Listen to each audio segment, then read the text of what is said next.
श्री शिवाय नमस्तुभ्यं। ओम नमो नारायण। श्री राधे राधे।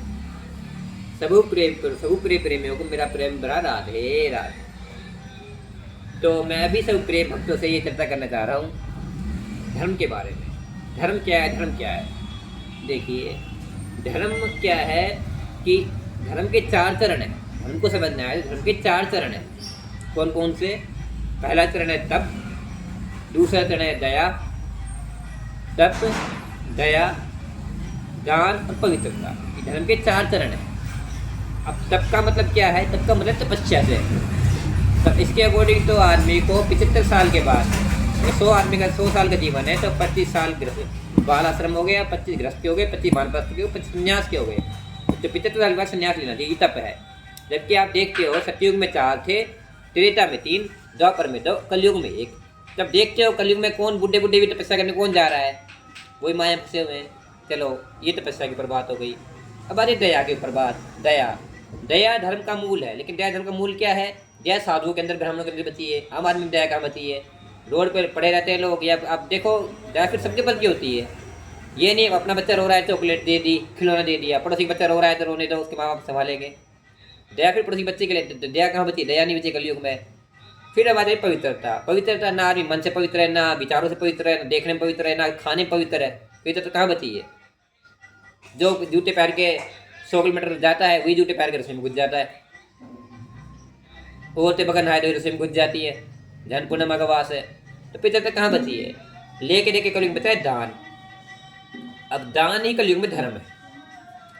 और दान, अब दान का विषय आता है कि दान के विषय में विषय लूंगा तो ये सोचते हैं कि दान ब्राह्मण को दान के विषय में बोलते हैं तो लालच के लिए बोलते हैं। नहीं, दान लेने का अधिकारी केवल ब्राह्मण ही है। इसके विषय में तर्क दे देता हूँ आपको, क्योंकि भिक्षाधन बताया गया है ब्राह्मण को। ठीक है। दूसरी बात आती है, आप मांगने वाले को दान देते हो। आपसे आटा मांग लिया जाता है, चावल मांग लिया जाता है, आपसे तेल मांग लिया जाता है। ठीक है।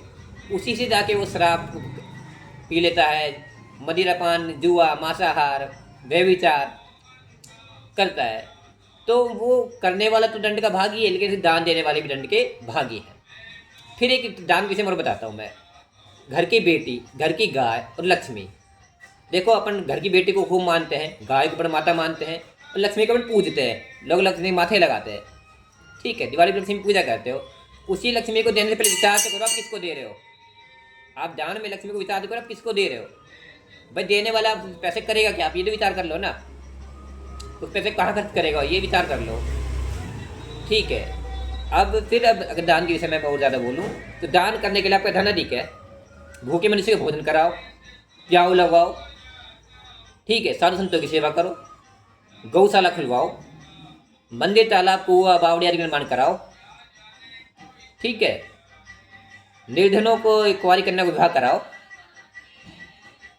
ठीक है। और ब्राह्मणों को धन देकर उनको संतुष्ट करो। ठीक है।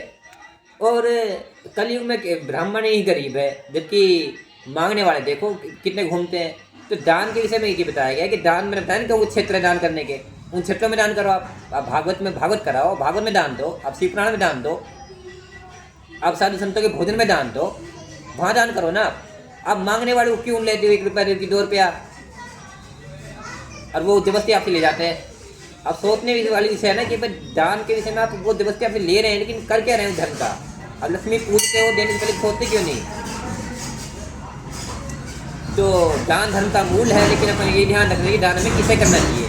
तो मेरी कथा ये क्या बता रही है कि दान का विषय क्या है? आप ब्राह्मणों को दान दे के आओ, आप भगवान की तरह के आओ। ठीक है। और फिर आपका धन अधिक है तो आप अपने, भाई मैं बताया ना क्षेत्र, उन क्षेत्रों में करो। हुआ ताला बड़े निर्माण, जो क्षेत्र पहले बता चुका हूँ मैं। श्री शिवाय नमस्ते। भगवान सभी का कल्याण करे। भगवान सभी पर प्रेम परिभक्त राधे राधे। सभी भक्तों को राधे राधे। श्रीमन नारायण नारायण।